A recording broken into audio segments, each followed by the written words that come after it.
The Lenovo YogaBook is both the coolest, most futuristic device I've ever seen, but also the weirdest, most niche device I've ever seen.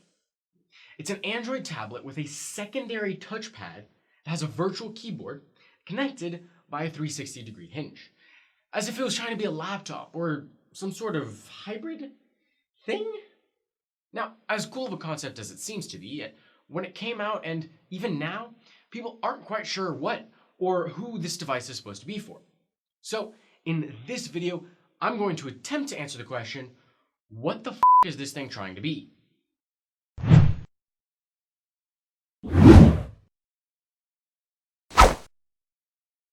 So, I was looking for a new tablet to replace my aging iPad that I'm using as a teleprompter right now, that I've had since before I've even started this channel, but I had a hard time finding something that really sparked my interest. I needed something for light media consumption, note-taking in class or at CES events with either a pen or keyboard, and honestly, as a tech enthusiast, I just wanted something cool.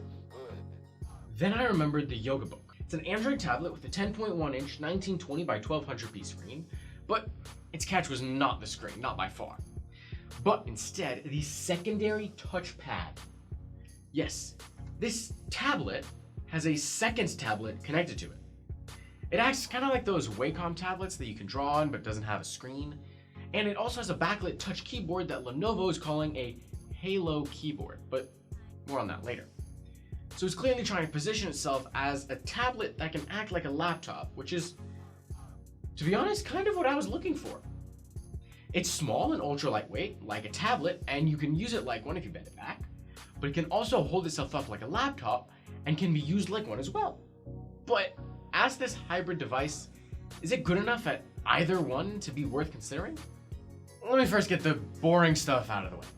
Generally speaking, as a device, it's fine. Performance is decent, the screen is nice, the battery life is okay. There isn't anything that really jumps out as bad, but it's also nothing to write home about. If you were looking to be blown away by this device in any of those departments, look elsewhere. Now, there's nothing wrong with any of it, it's just nothing special.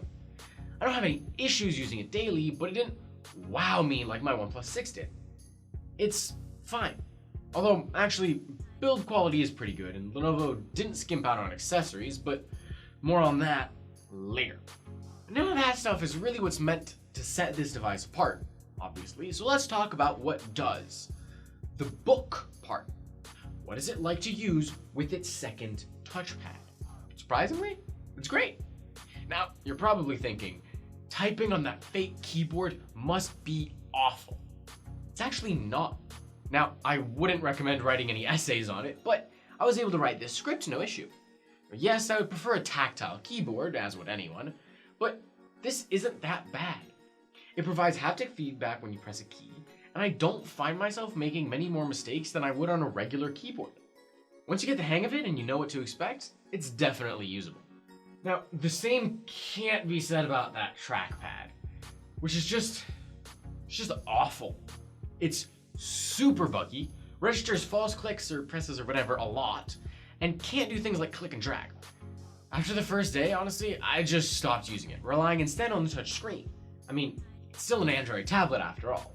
It's also, conveniently, able to be held in your hand or in your lap like a laptop.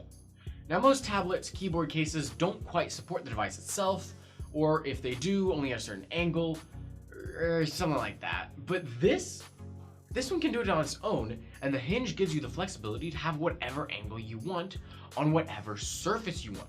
If I want to hold it like a tablet, great. If I want to use it on my lap, awesome. If I want to prop it up on a table, perfect. It's added convenience and flexibility that's just nice to have. It also lets you turn off the keyboard and use it as a touchpad, like I mentioned earlier. Now, this has definitely been one of the more interesting uses I've gotten out of it. Now, I mentioned that Lenovo didn't skimp out on accessories. Well, one of those is a pen. But what's interesting is that the pen is paired with the touchpad, this bottom surface, but not the screen. Now, it still works on the screen, but as a conductive pen, not a precise connected pen. Also, there's no palm rejection whatsoever, so the whole experience of writing directly on the screen is kind of janky at best. Now, on the pad, however, it is connected and it works great. It's super precise with perfect palm rejection, accuracy, and sensitivity. It also lets you hover up to about an inch and see a cursor. That makes it surprisingly easy to find where you are on the screen. And the best way I could describe it is it feels kind of like using a mouse, but with the control of a pen. It's great use. Okay, you know what? Let me take an example from my use. In my chemistry class, which I hate, I'm almost done with, but that's not the point. My professor gives us notes in PowerPoint, which we then fill out in class. Now, I used to do that on my laptop with a pen I bought, but Heldenfels Hall is just too cramped for the 15.6-inch screen. Using the Yoga Book, though, I don't take up as much space, and it's just as easy. Now, again, I tried to use the screen at first, but that was bad.